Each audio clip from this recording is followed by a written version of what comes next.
प्राची प्राची एक दिन बिकनी पहन और आंखों पर चश्मा लगा अपनी कैप पर हाथ रखते हुए समुद्र के किनारे चल रही होती है। तभी प्रतीक नाम के एक लड़के का पर्स गिर जाता है और वो अपना पर्स उठाने के लिए नीचे झुकता है। तभी वो दो लंबी सी सेक्सी टांगों को देखता है और सपना देखने लगता है। आय हाय, क्या लंबी और सेक्सी टांगे हैं। थोड़ा ऊपर भी देख लो, क्या पता अभी तक जिसकी सिर्फ टांगे सेक्सी लग रही है बाद में वो भी सेक्सी लगे। ये आवाज सुन प्रतीक नीचे से ऊपर की ओर देखते हुए आराम से उठता है और वो प्राची को मुंह खोलकर देखते ही रह जाता है। तभी प्राची उसका मुंह बंद करती है और उससे बोलती है, क्यों मिस्टर, मेरी लंबी टांगे ही सेक्सी हैं या मैं भी? अरे नहीं, वो मेरा मतलब कि बोलो, क्या मतलब है? कहीं मुझे देखकर तुम्हारी आवाज वापस पेट में तो नहीं चली गई? प्रतीक गर्दन हिलाकर मना करता है। उसको ऐसे देख प्राची हंसने लगती है और बोलती है, मेरी लंबी और सेक्सी टांगों को देखकर कोई भी मेरा दीवाना हो जाता है, पर तुम औरों से थोड़े अलग हो।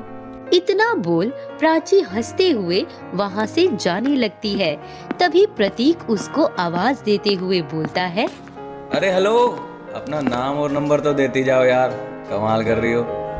प्राची थोड़ी दूर जाकर रुक जाती है और मुस्कुराते हुए पीछे देखती है और उसको अपना नाम और नंबर बताती है, जिसे प्रतीक फटाफट अपने फोन में सेव कर लेता है और वहीं प्राची का सपना देखने लगता है।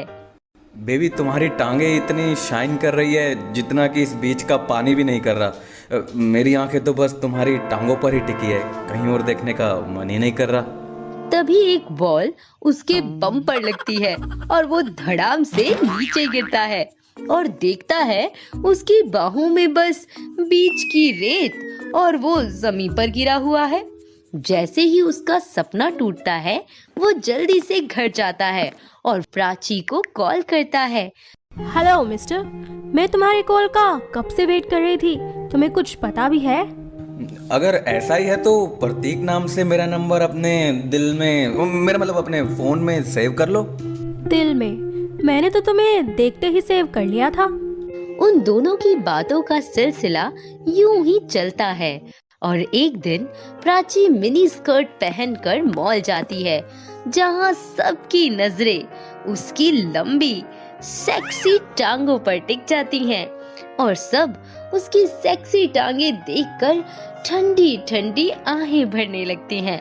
तभी वहां प्रतीक आ जाता है, जिसे ये सब देख अच्छा नहीं लगता और वो प्राची के पास जाकर उसे साइड में ले जाकर उससे कहता है, प्राची, कल से तुम ये छोटी छोटी ड्रेस पहन के बाहर नहीं निकलोगी बस। पर क्यों? प्रतीक के पास प्राची के इस क्यों का कोई जवाब नहीं रहता और वो वहाँ से चला जाता है। ये देख प्राची उसके पास जाती है और उससे बोलती है, कोई बात नहीं प्रतीक, मुझे पता है कि तुम भी सिर्फ औरों की तरह मेरी सेक्सी लेग से प्यार करते हो, ना कि मुझसे। और मुझसे तो तुम्हें सिर्फ और सिर्फ अट्रैक्शन है और कुछ नहीं। नहीं प्राची, मुझे तुमसे बहुत प्यार है, तभी मुझे अच्छा नहीं लगता कि मेरे अलावा कोई तुम्हारी टांगों को इस तरह देखे और कमेंट पास करे। मुझे बस यही डर लगता है कि कहीं तुम मेरे प्रपोजल को ठुकरा ना दो लोगों की बातें सुनकर। ओ प्रतीक, आई लव यू। दोनों एक दूसरे से अपने प्यार का इजहार करते हैं और प्रतीक उससे शादी कर लेता है। निर्मला उसका गृह प्रवेश करवा उसको एक बहू की जिम्मेदारियां बताने लगती है, जिससे वो अच्छे से सुनते हैं पर कर नहीं पाते। और अगली सुबह वो छोटी सी ड्रेस पहन अपने ससुर त्रिलोचन के पास बैठ जाती है, जहां वो रोज की तरह अपना न्यूज़पेपर पढ़ रहे होते हैं। थोड़ी देर बाद वो अपनी एक टांग को दूसरी टांग पर चढ़ाकर बोलती है, डैड, अगर आपने न्यूज़पेपर पढ़ लिया हो तो क्या मैं भी पढ़ सकती हूँ? हाँ बहू, ये लो। उसकी लंबी लंबी सेक्सी टांगों को देख त्रिलोचन की आवाज बंद हो जाती है और मुंह खुला का खुला ही रह जाता है। तभी वहां निर्मला आ जाती है और ये सब देख बोलती है, हाय हाय राम, कोई लेके आओ झंडू बाम, टूट गया सपना। अरे बहू, तुझे और छोटे कपड़े नहीं मिले जो तू अपनी ये गोरी गोरी सुंदर सी लंबी टांगे अपने ससुर को दिखा रही है, निर्लज। मॉम, मेरे पास ना ऐसे कपड़े नहीं हैं जिनसे मैं अपनी सेक्सी टांगों को छुपा सकूं। अरे मुझसे बोल देती, मैं दे देती तेरी टांगों को ढकने के लिए कपड़ा। हाय दैया, टूट गया सपना मोरी मैया। अब कौन सा सपना टूट गया आपका? यही सपना कि तू एक अच्छी बहू की तरह अपने ससुर से घूंघट करे और अपनी लंबी टांगों को ढक कर रखे। हाँ। प्राची गुस्से में प्रतीक के पास जाती है और उससे गुस्से में बोलती है, तुम ना अपनी माँ को समझा लो, वो जो बोलेंगी मैं वो करूंगी, पर मैं घूंघट और अपनी सेक्सी टांगों को कभी नहीं छुपाऊंगी, समझ गए? अरे बाबा, क्यों गुस्सा हो रही हो? मैं माँ को समझा दूंगा ना। ये सब देख निर्मला को अच्छा नहीं लगता और वो प्राची से बोलचाल बंद कर देती है। ऐसे ही प्रतीक का बर्थडे होता है, जिस वजह से उसके कुछ दोस्त घर पर आते हैं और वो सब मिलकर सेलिब्रेट करते हैं। सब पार्टी करके अपने अपने घर जाने लगते हैं। तभी उसके एक दोस्त तुषार की नजर प्राची पर पड़ती है, जहाँ प्राची शॉर्ट जीन्स में बाहर खड़ी होती है। उसकी लंबी सेक्सी टांगों को देख वो बहक जाता है और उसको पीछे से हक कर उसके साथ जबरदस्ती करने लगता है और बोलता है, हाय काश तुम मुझे मिली होती। माँ कसम क्या टांगे हैं तुम्हारी। छोड़ो मुझे, तुम्हारी हिम्मत कैसे हुई? मॉम, प्रतीक इधर आइए।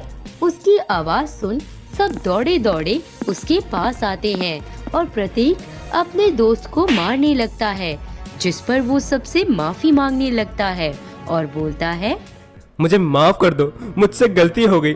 भाभी की सेक्सी टांगों को देखकर मैं थोड़ा बहक गया था। भाई मुझे माफ कर दो। तुषार सबसे माफी मांग शर्मिंदा होकर वहाँ से चला जाता है। ये सब देख निर्मला बोलती है, बस इसी दिन के लिए मैं तुझे बोलती थी कि अपनी टांगों को ढक कर रख, पर कोई मेरी सुने तब ना। प्राची को अपनी गलती का एहसास हो जाता है और वो माफी मांगती है और अपनी सास से प्रॉमिस करती है, मॉम, अब मैं हमेशा अपनी सेक्सी टांगों को ढक कर रखूंगी और जैसा आप बोलेंगी मैं बिल्कुल वैसा ही करूंगी। बस एक आखिरी बार मुझे माफ कर दीजिए, प्लीज मॉम। निर्मला उसे उसकी गलतियों के लिए माफ कर देती है और अब प्राची एक आदर्श बहू की तरह घर की जिम्मेदारियां उठाती है और अपनी सास को कोई शिकायत का मौका नहीं देती।